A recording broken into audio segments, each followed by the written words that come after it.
Pues bienvenidos a todos.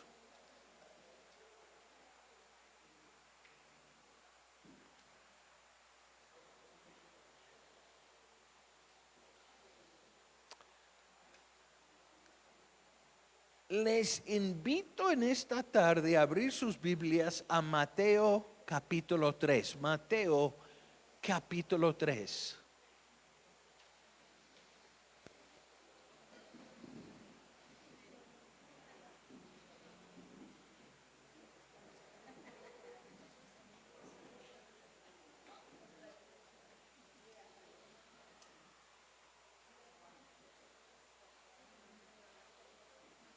Una pregunta, ¿cuántos de ustedes aquí han visto la serie The Chosen? Es la historia de Jesús en 3 temporadas. Entonces, cuando digo que vamos a abrir al Evangelio de Mateo, algunos de ustedes inmediatamente están pensando en Mateo, en la serie, sí, ¿verdad? Muy meticuloso. Y así es su evangelio. Está bien pintado en la serie. Así que pues vamos a visitar por un momento con Mateo. Y aquí, en Mateo 3, donde vamos a empezar a leer, está citando algo dicho por Juan el Bautista. Recuerda que Juan el Bautista era la voz de uno clamando en el desierto: prepara el camino del Señor.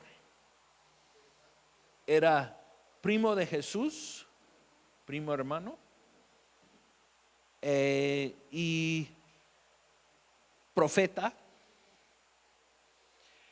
y bautizaba a la gente para arrepentimiento de sus pecados, para mostrarles: ya estás limpio, ya vive una vida preparada para recibir al Cristo, el prometido, que esperaba todo Israel. Entonces,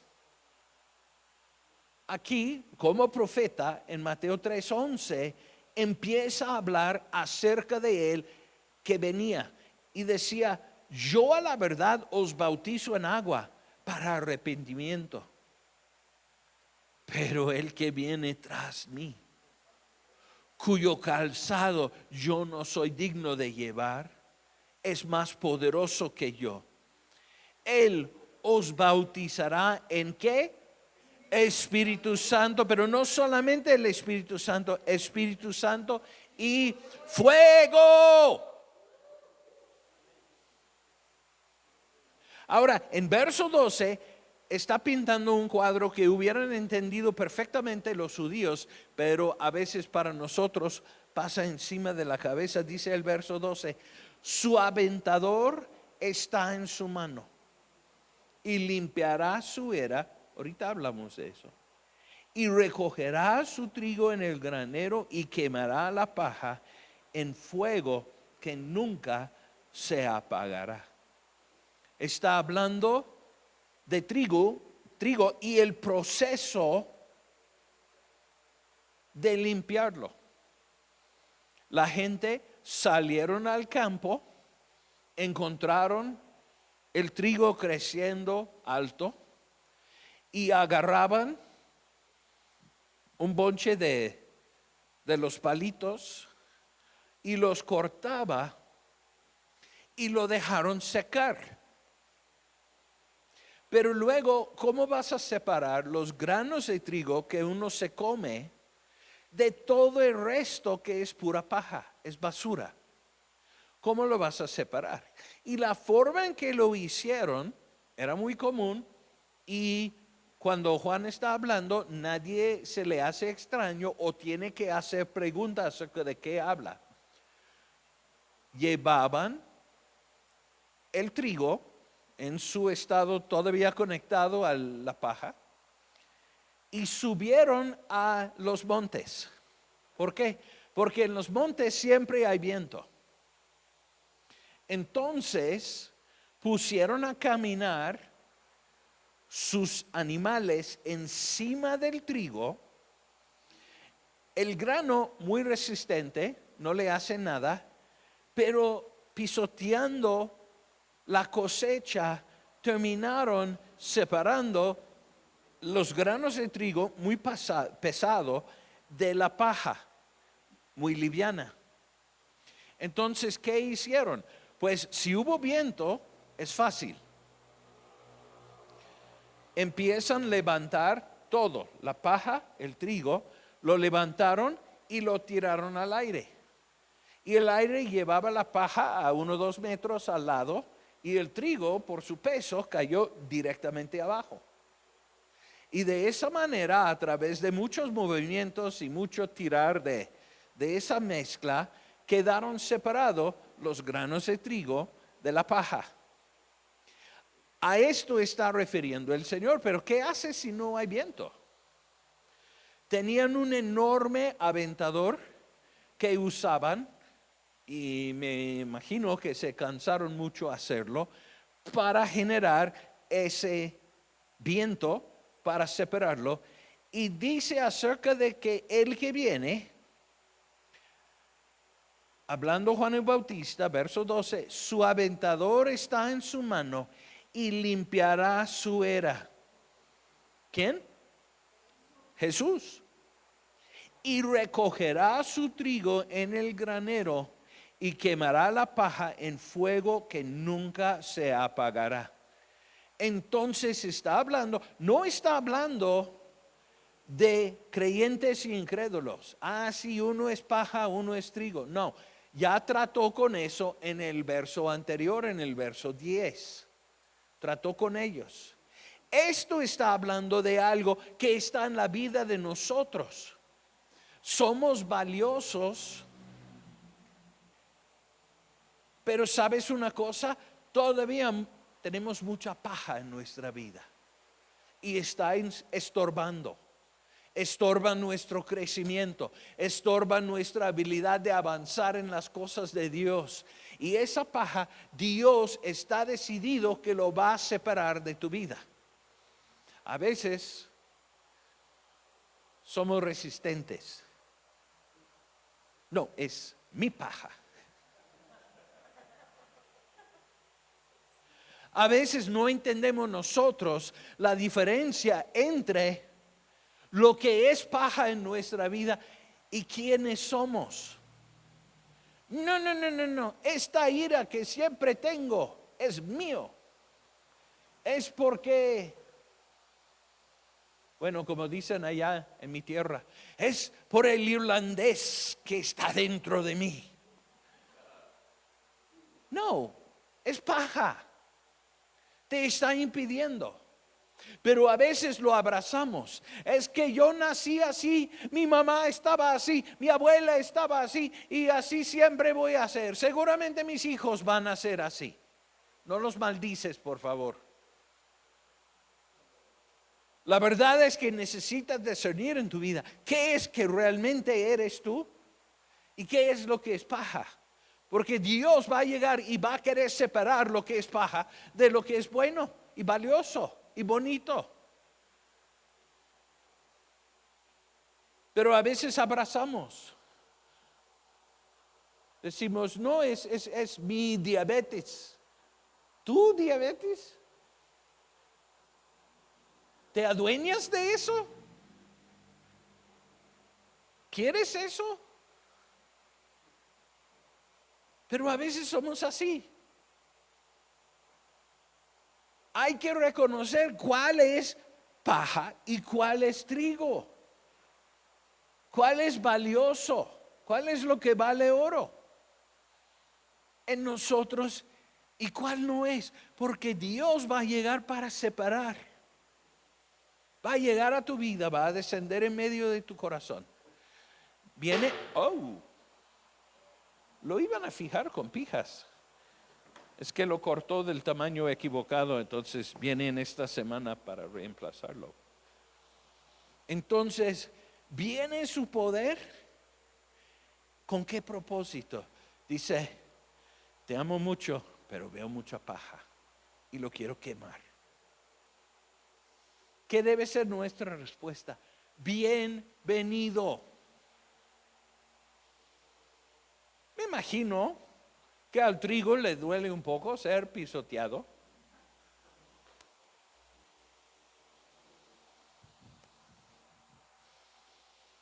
Ahí viene el buey.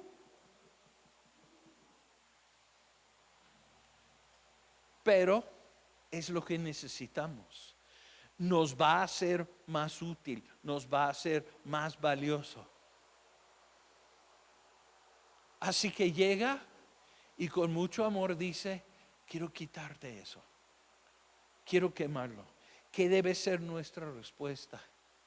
Heme aquí. Han escuchado mi testimonio. Yo creo que los primeros 10 años que caminaba con el Señor, cada vez que el Espíritu Santo dijo, es tiempo de entregar eso, le decía, no, no. Al final de cuentas descubrí una cosa acerca de Dios. Cuando Él pide algo, no suelta hasta que está entregado. Así que ¿para qué batallar? Después de 10 años por fin aprendí mi lección. Ahora cuando dice quiero eso, es tiempo de quemar esto, es tiempo de quitar esto. Digo, ok, ¿qué hago? Porque nunca depende de ti cambiarte. Él se encargará. Esto no es un proceso humano, un acto religioso que hacemos para limpiarnos. Yo soy incapaz. Si en el mundo tuvieron la habilidad de cambiarse, lo harían. Somos incapaces. Reconócelo. Señor, no puedo cambiarme. No soy capaz de cambiar la más mínima cosa en mi vida. Pero eso es bueno, porque tengo que decir, Señor, quiere decir que si tú no lo haces, nunca va a pasar. Voy a pasar por esta vida y voy a terminar igualito a como estoy ahora. Yo no acepto eso. Ok, entonces,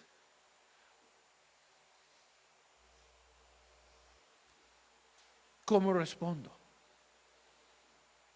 Cooperando con el Espíritu Santo. Señor, lo que tú quieres, de la forma que tú quieres. Señor, mi vida te pertenece, te lo entregué cuando te recibí y no te lo voy a quitar nunca.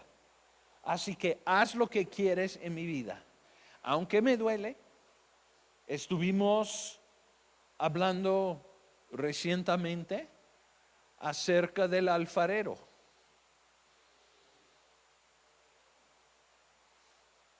La jarra no opina. ¿Quién decide? El alfarero. Él ve cosas en mí que yo no veo. Él entiende cosas acerca de mí que yo no entiendo. ¿Para qué voy a resistir? Que Él me ama con un amor perfecto, totalmente desinteresado. No está buscando algo de mí. Busca lo mejor para mí. Y si la verdad creo eso, entonces voy a cooperar con Él. Les digo esto de experiencia. Yo fui el rey del no.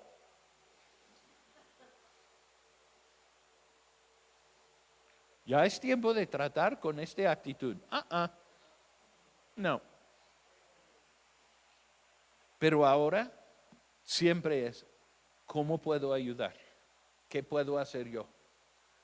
Porque siempre hay una parte que puedo poner. Puede ser que simplemente le digo todos los días, Señor, me pediste esto, otra vez te lo entrego. Lo pongo en el altar, quémalo. No lo quiero en mi vida. Si es algo que desagrada a ti, desagrada a mí. Te lo entrego. Quizá eso es todo lo que puedes hacer. Tu trabajo no es cambiarte. Tu trabajo es cooperar con el Espíritu de Dios que te quiere cambiar.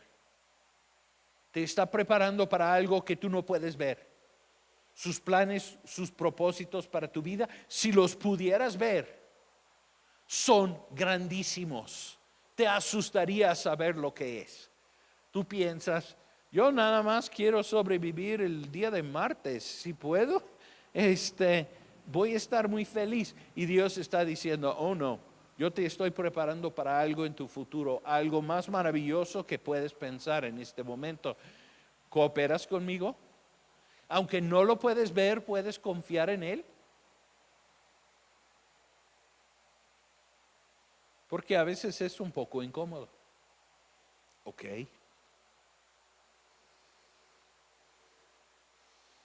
El problema es que preferimos quejarnos una hora que orar por 5 minutos. Preferimos vivir con cierto problema por semanas que ayunar un par de comidas. Preferimos gastar una fortuna y perder mucho tiempo con doctores sin buscar sanidad, que es la herencia de todo creyente. Ustedes que llevan tiempo aquí saben, no tenemos nada en contra de los doctores. Pero sí tengo un asunto con creyentes que primeramente piensan en el doctor y luego piensan en el Señor, porque tienen las cosas al revés.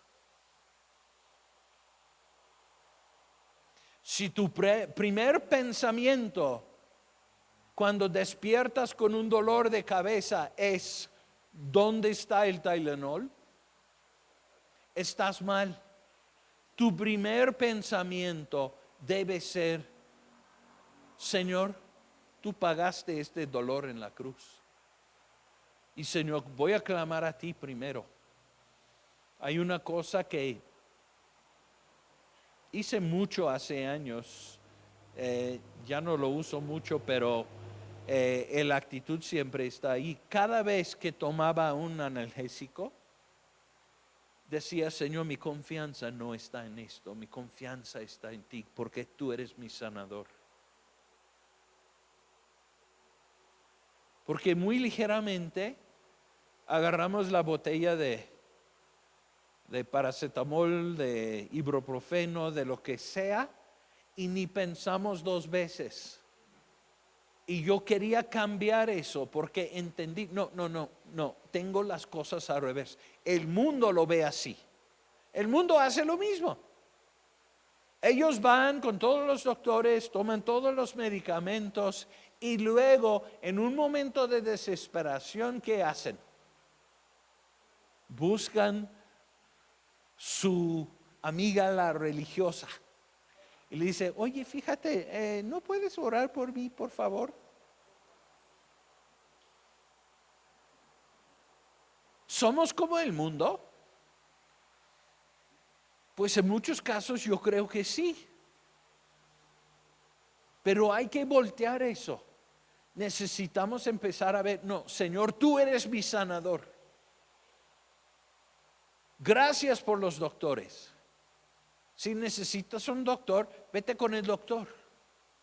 A veces la gente se enmascaran con la religiosidad y dicen, ay, es que no, yo prefiero que el Espíritu de Dios me toque. Y todos dicen, wow, cuando la verdad es que están temerosos de lo que le va a decir ese doctor y no hay nada de fe involucrado. Ouch. ¿Puedes decir amén? ¿O ay de mí? Hubo una situación que ocurrió en la vida de Nehemías que muestra lo que pasa cuando tratamos de avanzar en las cosas de Dios. Y hay lecciones aquí, así que voy a pedir que abran sus Biblias al libro de Nehemías, capítulo 4.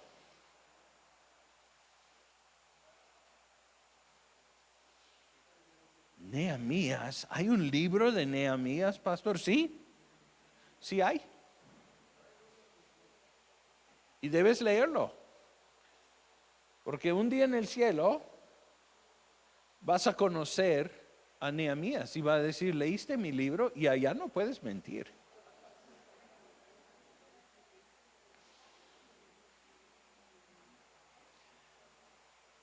Vamos a hablar por un momento acerca del trasfondo de lo que vamos a leer. Recuerdan que en el año 586 antes de Cristo vinieron los asirios a la ciudad de Jerusalén, sitiaron la ciudad.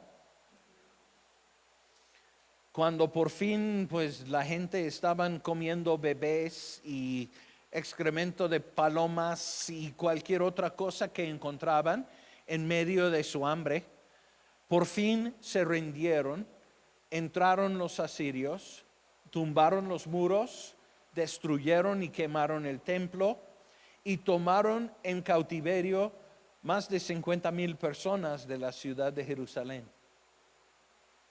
Entonces ahora nos encontramos años después, ya han regresado después del cautiverio muchas personas y están viviendo en la ciudad de Jerusalén. No los 50,000 que llevaron, pero habían unos 7, 8,000 personas viviendo en Jerusalén, pero totalmente desprotegidos, porque la ciudad todavía no tenía muros, todavía no tenía templo. El templo sería restaurado en el tiempo de Ageo. Pero vivían en la ciudad, reconstruyeron casas, estaban viviendo a gusto dentro de la ciudad, pero un poco desprotegido. Y llega Nehemías desde Asiria con una misión, porque Dios le había hablado. Y decía, a ti te va a tocar reconstruir los muros de Jerusalén. Y llega, en el principio cuando llega no habla con nadie acerca de su misión. Sale de noche sobre un burro, luna llena, y da una pasada alrededor de la ciudad para ver el estado de todo. Y la verdad fue un desastre, porque a través de los fuegos, los incendios, cuando capturaron la ciudad, muchas de las piedras muy grandes se rompieron, había muchísimo escombro. Imagínate 80, 100 años de maleza, de diferentes cosas creciendo de los escombros, y le toca a él de alguna forma juntar las piedras necesarias, quitarlos de en medio de tanta basura y subirlos al muro y reconstruir. Fue obviamente un gran trabajo y lo tomó muy en serio. Así que durante un tiempo de 52 días están reconstruyendo esos muros. Y lo encontramos en los capítulos 4 a 6 de Nehemías, la reconstrucción. Pero durante ese tiempo, muy corto, vinieron 7 cosas para desviarlo. Y realmente hoy en día, si vamos a avanzar en algo, vamos a decir que hay un proyecto en tu corazón que Dios ha puesto ahí, o estás tratando de levantarte de los escombros de una vida anterior. No importa qué estás enfrentando, quiero cambiar esto. Inmediatamente necesitas entender una cosa: va a haber resistencia, y cuando viene no te debes sorprender. Cuando tú tratas de avanzar en las cosas de Dios, te pones como blanco del enemigo. Inmediatamente tienes su atención. Dices, pero es algo muy pequeño lo que procuro hacer. Eso es el problema principal. Porque durante años he advertido a los hijos de Dios: cuando tú tratas de avanzar, no te sorprendes que va a haber resistencia. Y les he dicho muchas veces, yo no me tatúo, no me interesa, pero si iba a tatuar algo, lo mejor sería estas palabras de Efesios 6. Lo voy a leer.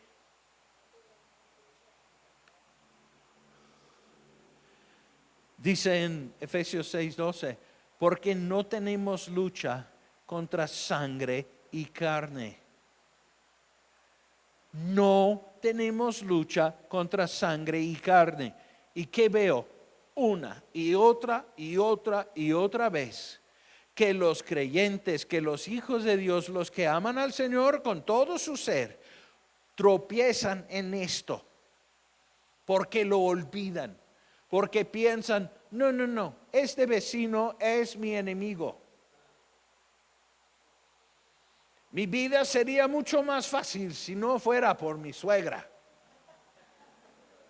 Tu suegra no es tu problema. Como dije, si me salgo un día a tatuar algo, lo voy a poner ahí. Nada más para que cuando dicen, ay pastor, yo no entiendo lo que está pasando, puedo extender la mano. Lea el brazo.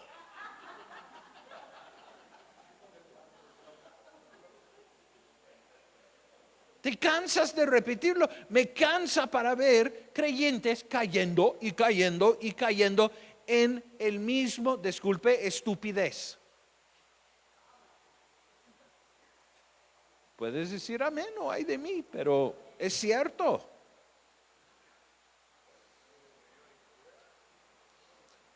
Porque no tenemos lucha contra sangre y carne, sino contra principados. ¿Qué es un principado?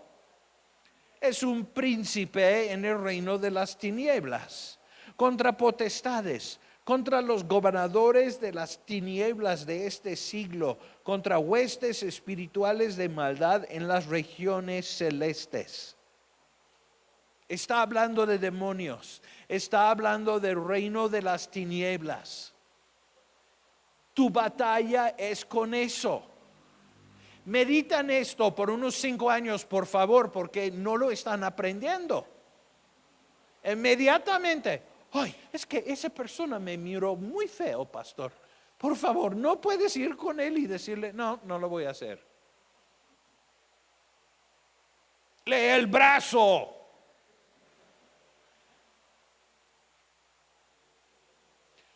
Tus problemas, la resistencia que viene en tu vida, viene en formato humano, pero no procede de ahí.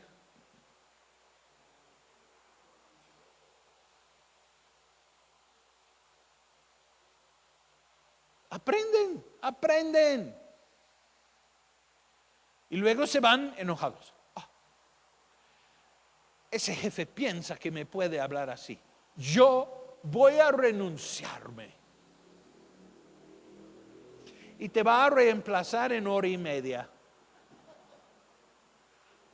Ay, le mostraste a él, ¿verdad?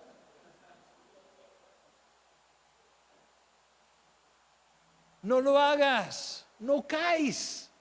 Entiende. La batalla no es con carne y sangre. Deja de enfocarte en carne y sangre. Vino resistencia primeramente a Nehemías en forma de ser humano. Un hombre llamado Sanballat. ¿El problema de Nehemías fue Sanballat? No. Fueron los espíritus que estaban impulsando a Sanballat. Sanballat era gobernador de la área de Samaria. Y decía, si se fortalece Jerusalén, va a disminuir mi poder. Y seguramente, siendo un hombre muy motivado por su poder, el enemigo llegó y dijo, si ellos terminan este proyecto, tú vas a ser cada vez más y más débil. Y se van a fortalecer cada vez más ellos. De hecho, tu enemigo es ese Nehemías. Llega desde el otro lado del río Eufrates y viene para causarte daño. Y tienes que resistirlo. Y Sanballat, sí, es cierto. ¿qué puedo hacer? A ver. Y empieza, dice en Nehemías 4:2, y habló delante de sus hermanos y del ejército de Samaria y dijo: ¿qué hacen estos débiles judíos? ¿Se les permitirá volver a ofrecer sus sacrificios? ¿Acabarán en un día? ¿Resucitarán de los montes del polvo las piedras que fueron quemadas? Primera resistencia contra Nehemías era burla. Y tarde o temprano va a tocar a ti si empiezas a avanzar en las cosas de Dios. Puede ser un comentario ligero de un conocido, de uno que anteriormente creías que era tu amigo. Viene resistencia, pero ¿de dónde viene? No luchamos, leen el brazo. No luchamos contra carne y sangre. Tu problema no es tu amigo, no es tu familiar. Ay, ahora estás en una reunión familiar, te preguntan cómo estás. Oh, no, ahora se puso muy santo. Sí, ahora anda con los cristianitos. Ay, ¿a poco eres uno de los aleluyos?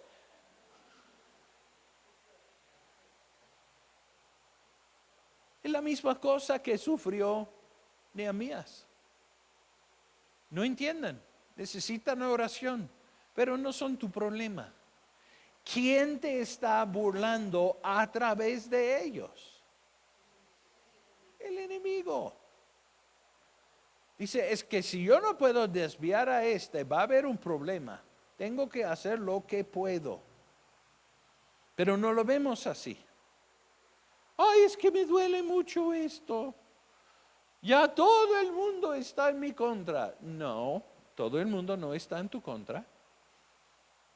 Es que no hay nadie que entiende. Yo creo que estás rodeado de gente aquí que sí te entienden.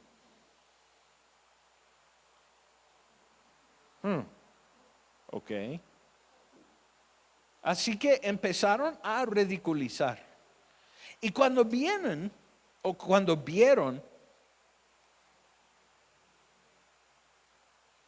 que seguían adelante a pesar de eso, pasó algo interesante. Dice en verso 6, edificamos pues, hablando Nehemías, el muro, y toda la muralla fue terminado hasta la mitad de su altura, porque el pueblo tuvo ánimo para trabajar.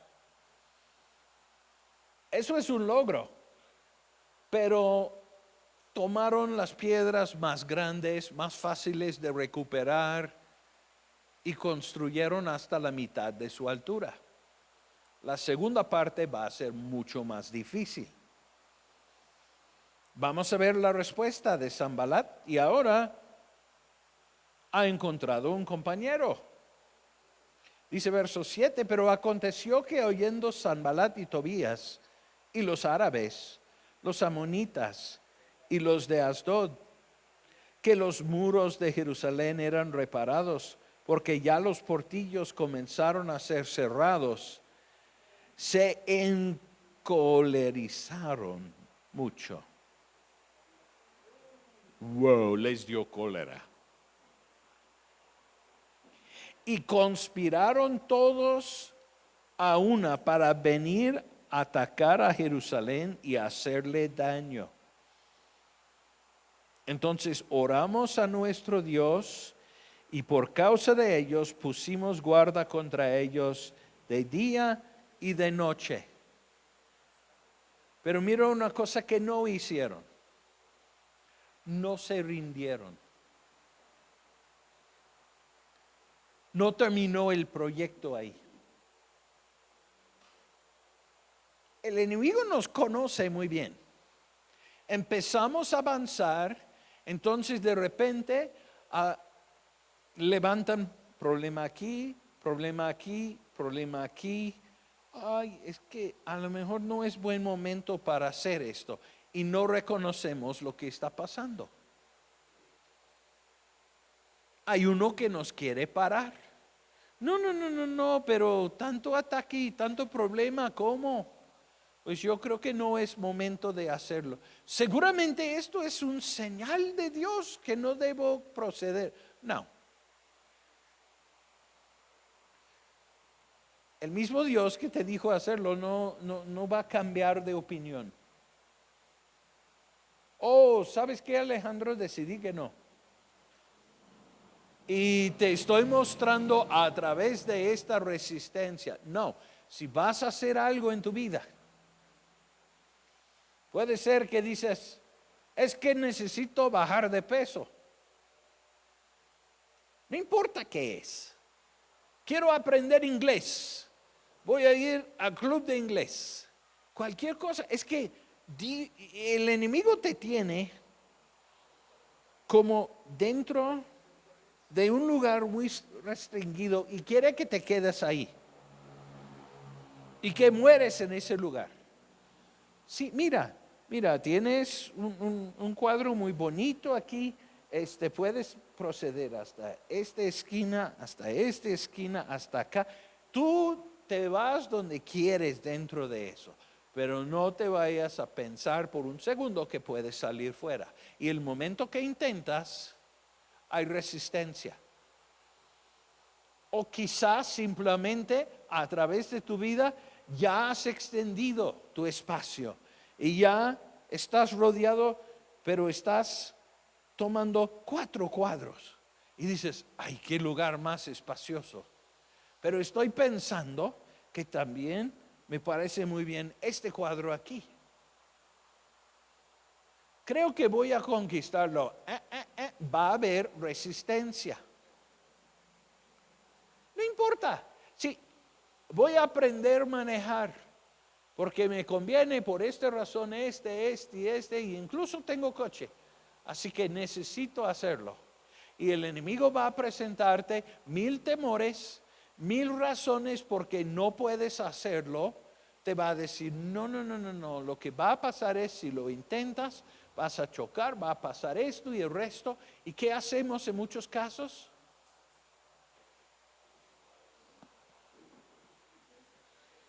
Pues, ¿qué puedo hacer? Mira, por lo menos puedo ir hasta esta esquina y hasta este. Así que yo creo que necesito dejar en paz esa idea y lo dejamos. Si vas a avanzar, va a haber resistencia. No importa cuándo lo haces, no importa qué tan pequeño es, porque a veces es algo pequeño, pero todavía hay resistencia, ¿ok? Y hay una amenaza aquí. ¿Cómo van a responder? Dice en verso 16, Nehemías 4:16, desde aquel día, la mitad de mis siervos trabajaba en la obra y la otra mitad tenía lanzas, escudos, arcos y corazas. Y detrás de ellos estaban los jefes de toda la casa de Judá, los que edificaban en el muro, los que acarreaban y los que cargaban. Con una mano trabajaban en la obra y en la otra tenían la espada. Muy incómodo, pero seguían adelante. No dejaron que la resistencia parara la obra. Hay lecciones aquí, amados. Ahora,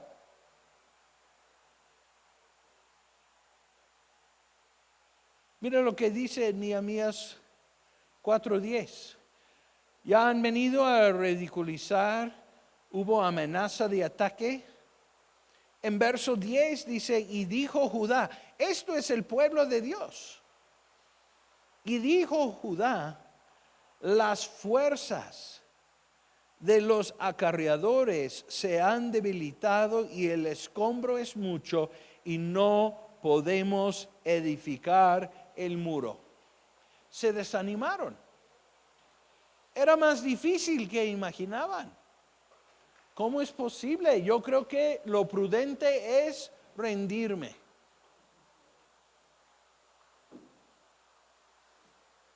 Triste. Pero al final de cuentas, continuaron. Si brincamos a capítulo 5,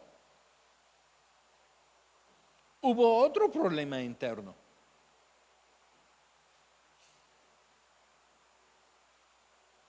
Porque la gente de la ciudad dijeron, oye,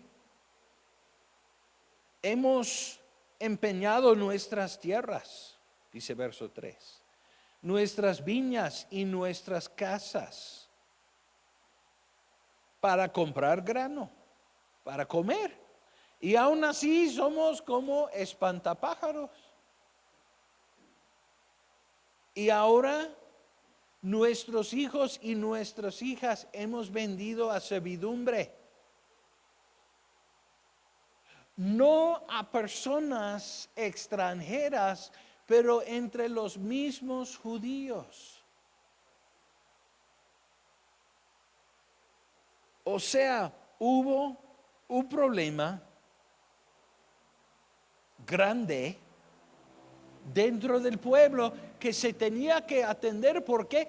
Porque cuando el enemigo ve que tú estás avanzando, entiende, si yo puedo sembrar desunidad, puedo parar todo. ¿Por qué? Porque lo que aprendió de Génesis 11 es que cuando construyendo el pueblo una torre, cuya cúspide iba a llegar hasta el cielo. Ahora, entiendan, no pensaron, sí, un día en medio de la construcción alguien va a pegar su cabeza y se va a dar cuenta, oh, hemos llegado al cielo. No, el propósito de la torre fue hacer observaciones astrológicos del cielo, buscando guianza de las estrellas en vez de Dios. Y Dios dijo, Entonces, ¿qué pasó? Entró confusión de idiomas, o sea, entró desunidad y dejaron de construir la torre. No era solamente una torre, era toda una ciudad. Dios había dicho, se van a ir a todos los rincones de la tierra y poblarlo, y ellos trataron de quedarse juntos y iban a hacer otra cosa que lo que Dios los mandó. Pero el enemigo aprendió una lección en Génesis 11. Decía, si yo puedo sembrar desunidad, pueden parar hasta obras muy grandes. A ver si funciona aquí. Y entró desunidad aquí. La gente llegaron a un punto en que dijeron, mis hijos están sirviendo a otras personas. Todavía me veo como espantapájaros, ya no tengo nada más para empeñar. Estamos en un tiempo de mucha hambre. Realmente no podemos continuar con esta obra. Al final de cuentas, reprendió Nehemías al grupo. Se arrepintieron, gracias a Dios, arreglaron el asunto y continuaron con la obra. Pero va a haber, cuando tratas de avanzar, problemas interno, externo, vienen de todos lados y vienen específicamente para parar lo que tú estás haciendo y la forma en que tú quieres avanzar. Es que cuando estamos en medio de algo así, no vemos el cuadro más grande, más importante. Están muy enfocados en un detalle. Ay, es que me vio feo. ¿Y? ¿Es la primera persona? O sea, ¿por qué te importa?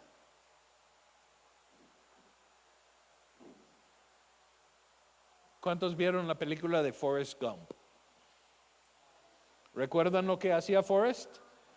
Dijo, a veces cuando estás haciendo llamadas encuentras un teléfono descompuesto. ¿Qué haces? Dices, oh, esto está descompuesto en este momento y llamas a otra persona. ¿Ok? A lo mejor está pasando un día feo. Necesita tu oración, no necesita tu castigo o tu ira. Es que a veces veo el pueblo de Dios y dijo, son todos niños, no saben, no, reprobaron el kinder, no aprendieron cómo comportarse el uno con el otro. No pueden ver el cuadro más grande que es lo que estamos tratando de hacer. Tenemos un trabajo aquí y es para alcanzar Aguascalientes y nuestro entorno. ¿Cómo vamos? Yo les daría como un 6, quizás 5.9. Y todos enfocados en, ay, es que ella me vio feo.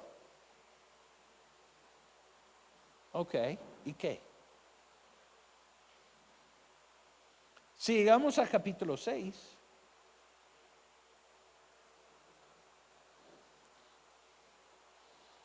sigue el proceso de reconstrucción y dice en Nehemías 6:1, cuando oyeron Sanballat y Tobías y Gesem el árabe, de los demás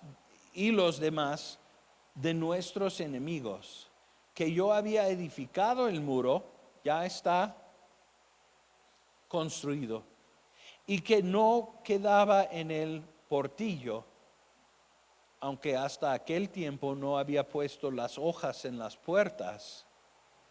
Sanballat y Gesem me enviaron a decirme, ven y reunámonos en alguna de las aldeas en el campo de Ono. Mas ellos habían pensado hacerme mal. Y les envié mensajeros diciendo, ahorita veremos lo que dicen. ¿Qué fue el propósito de esto? Distracciones. El enemigo dijo, pues ya burlaba de ellos, no funcionó. Vivieron bajo amenaza de ataque, no funcionó. Desánimo, no funcionó. Problemas internos entre sí para impedir la unidad, no funcionó. Ahora, a ver si los puedo distraer. Ellos dicen, pues vamos a hacerle mal, vamos a llamarle para que viene a tal lugar para reunirse con nosotros. Y pues así acabamos con él y termina la obra antes de terminan las puertas de la ciudad y ya estamos cerrados fuera. Y les envié mensajeros, dice verso 3, diciendo, yo hago una gran obra y no puedo ir. ¿Por qué cesaría la obra dejándolo yo para ir a vosotros? Y me pregunto a cuántos de nosotros nos pasa el mismo mensaje. Yo creo que pocos que reconocen, no, yo no puedo vivir como el mundo, haciendo todo lo que hace el mundo, porque mi vida tiene un propósito que la vida de ellos no tiene. Y necesito mantenerme en el enfoque.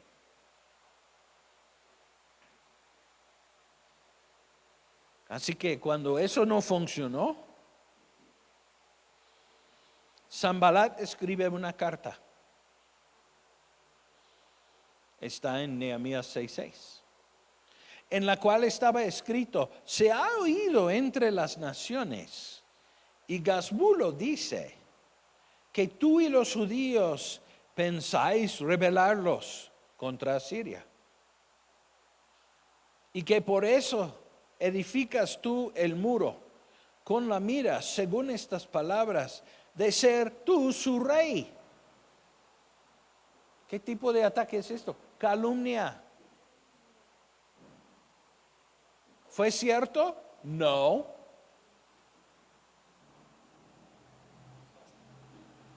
Y terminan verso 7 diciendo, por tanto, vamos a consultarnos juntos. Decían, negó llegar a la primera reunión, pero ahora que tenemos este chisme inventado, vamos a ver si ahora saldrá para explicar. Sabemos que no es cierto, conocemos a este hombre de Dios, pero vamos a decir que, pues es que si tú no llegas para explicarlo con nosotros, vamos a tener que reportarlo con el rey de Asiria, que esto es tu plan, que hemos escuchado. Ups, aumentaron la presión un poco a través de esa columna. Ok. Verso 8. Entonces envié yo a decirle, no hay tal cosa como dices, sino que de tu corazón tú lo inventas.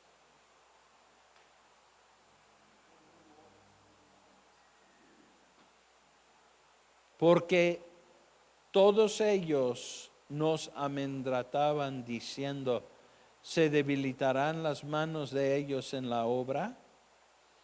Y no será terminada. ¿Y qué dice? Lanza una oración y dice, ahora pues, oh Dios, verso 9, fortalece tú mis manos. Está diciendo, no voy a parar ni en medio de esto, ni esta amenaza. Última resistencia. Ya pues ha pasado por casi todos sus trucos el enemigo. Recuerda, Sanballat no es su problema. Leen el brazo. No luchamos contra carne ni sangre. Sanballat no fue el problema de Nehemías. Tu suegra no es tu problema.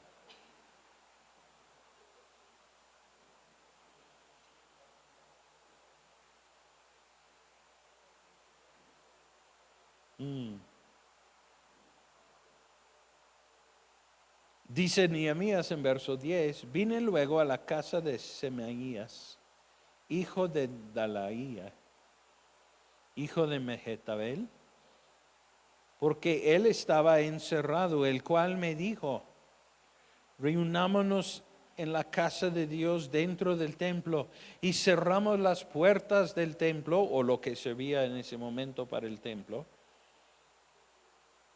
porque vienen para matarte. Sí, esta noche vendrán a matarte. Te vas a morir.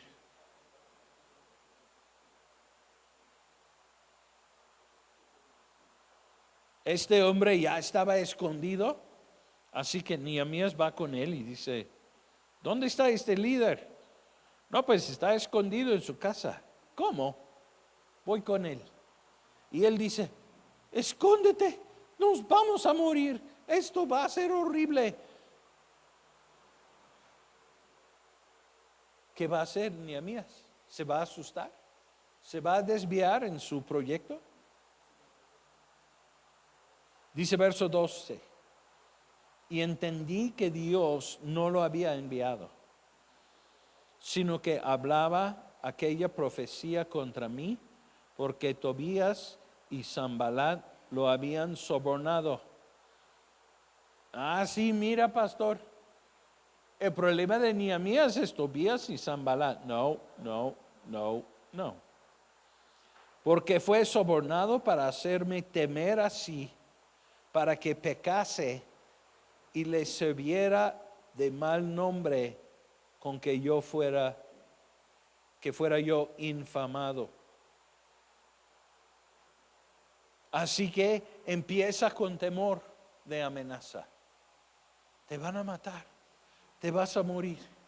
¿Cómo vas a continuar? No, voy a continuar. Y luego llegamos a verso 15. Dice, fue terminado pues el muro el 25 del mes de Elul en 52 días. Y cuando lo oyeron nuestros enemigos, temieron todas las naciones que estaban alrededor de nosotros y se sintieron humillados y conocieron que por nuestro Dios había sido hecha esta obra. ¿Quién recibió la gloria? Dios. Reconocieron, hicimos todo lo que pudimos. Eran pocos. Los amenazamos de toda forma que pudimos y aún así no lo paramos. Pero el más desilusionado, el más enojado de todo esto fue Satanás.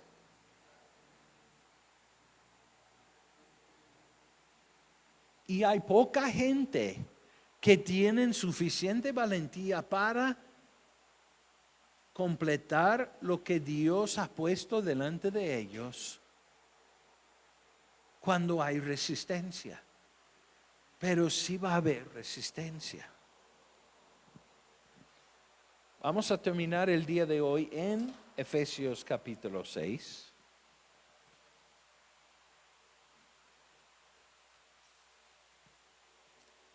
Les he dicho en muchas ocasiones que la diferencia entre el cobarde y el héroe no es que uno opera en la ausencia de temor. El héroe opera y mueve a pesar del temor que siente. Ay, es que siento que Dios quiere que haga esto, pero me da temor. Pues ¿por qué no lo hagas con temor?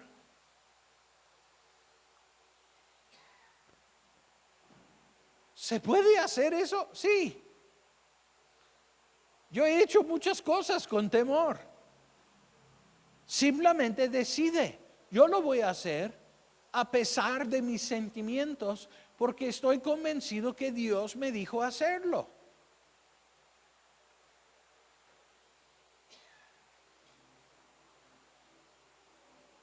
Les he dicho en varias ocasiones, como hice una mudanza internacional con 4 personas aquí a Aguascalientes, y cuando terminó todo, cerré la puerta con llave y me quedaban $10.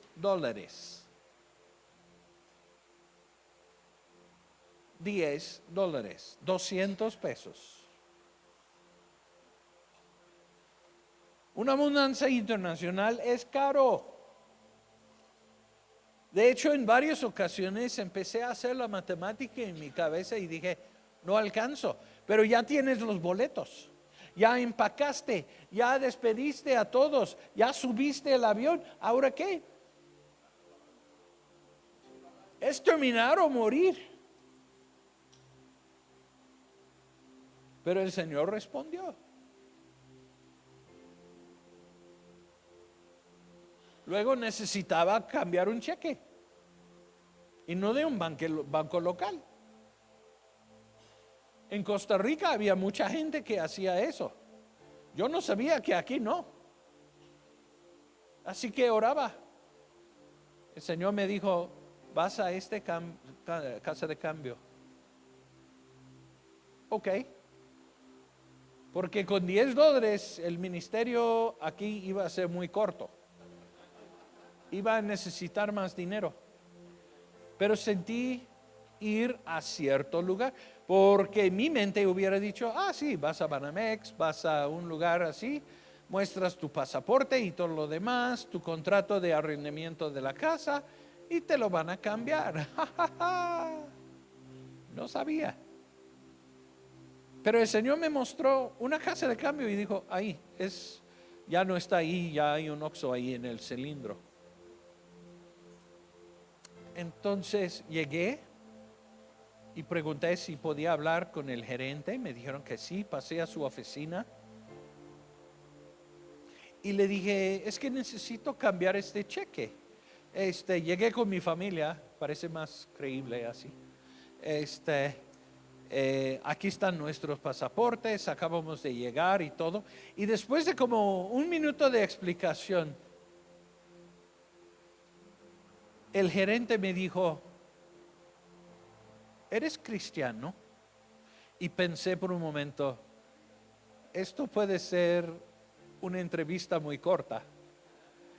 Vamos a ver. Dije, sí.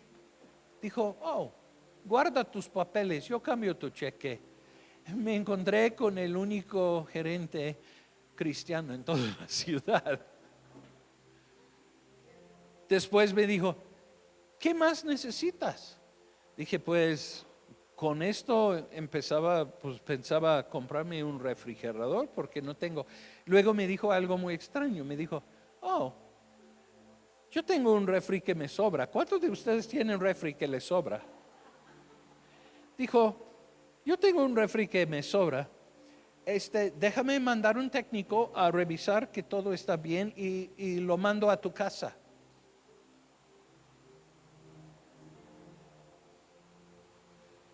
O sea, eso es lo que pasa cuando Dios te está guiando.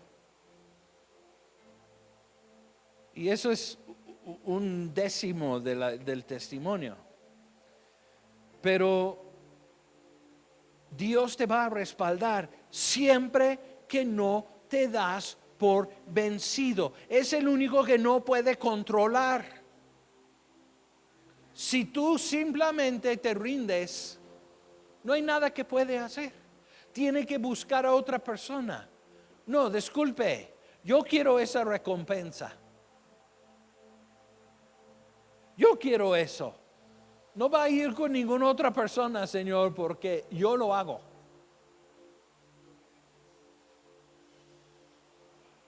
No van a tomar mi recompensa, no. ¿A dónde les mandé? Efesios 6.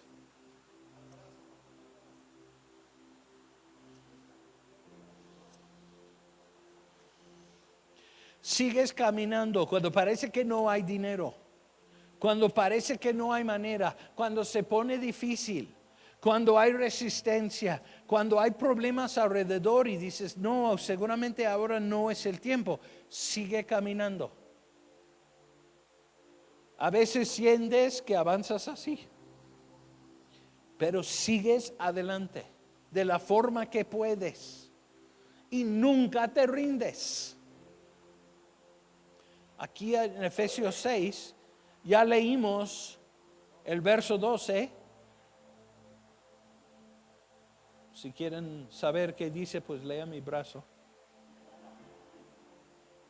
Pero verso 13 dice esto. Por tanto, tomad toda la armadura de Dios para que podéis resistir en el día malo.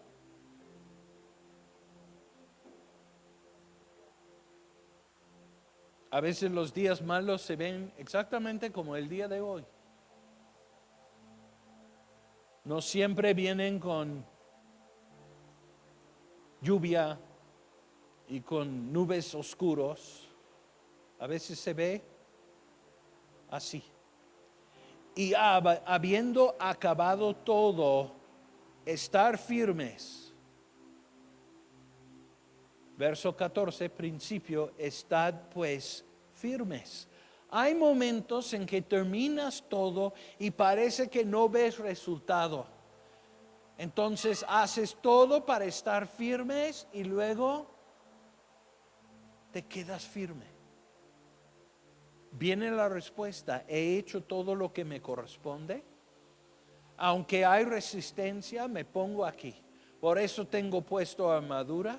Y Señor, me paro aquí hasta que tú mueves. Mi esperanza está en ti. En Primera de Reyes 18, el profeta Elías está en el monte. Han estado ahí él y todo Israel durante todo un día. En la mañana, los profetas de Baal gritando, cortándose, tratando de hacer Baal responder con fuego del cielo. Los 450 profetas, el pueblo también, atrás de ellos, y luego Elías solo. Ya no respondió, ya se burló de ellos. Levanta unas piedras construye un pequeño altar, pero eso no es suficiente. Dice, ahora van a cavar una trinchera alrededor, y lo hicieron. Y arregla las piezas de la ofrenda, la leña, todo está listo. Y luego dice, tráeme cántaros de agua. Vamos a hacer esto difícil para Dios. Y echan cántaros de agua sobre la ofrenda, sobre las piedras, sobre la leña, toda la tierra empampado, y lleno la trinchera con agua. Y hace una oración muy sencillo, muy corto, lo puedes leer en segundos. Y luego hubo una pausa. Ojalá que tuvieran una cámara de video en ese momento, porque me gustaría ver las caras en ese segundo. Y de repente vino la respuesta. Entonces, ¿qué dice aquí? Haces todo lo que tienes que hacer para estar firme y luego estad pues firme. ¿Por qué? Porque estás en ese instante entre el amén y el pero Dios te va a respaldar. Vamos a ponernos de pie. No, el diablo va a comprobar tu compromiso. ¿Realmente estás en serio o estás jugando? Hubo una conversación en el chat de la iglesia anoche muy interesante. Si una persona es realmente miembro de una congregación o, ¿qué fue la palabra, Isabel? Asistente. Y puse que sabes la diferencia en el crisis. Cuando hay roces te das cuenta. No, hay que leer el brazo. Ok, pues vamos a orar y así terminamos para el día de hoy. Padre, gracias. Señor, estoy sorprendido de la forma de que cada semana, de una manera tan bella, nos visitas. Anhelas pasar tiempo con nosotros. Gracias por estar aquí el día de hoy. Gracias porque no estamos nunca desamparados. Siempre nos acompañas, siempre nos ayudas. Así como ayudaste a Nehemías en su proyecto grande, nos ayudas a nosotros en nuestros proyectos. No dices, ay, eso no merece mi tiempo y esfuerzo. Clama a otro. No. Estás listo para respaldarnos, para resolver los problemas. Pero Señor, necesitamos aprender a esperar resistencia. Gracias, Señor, por acompañarnos el día de hoy. En el nombre de Cristo Jesús. Amén. Amén. Okay.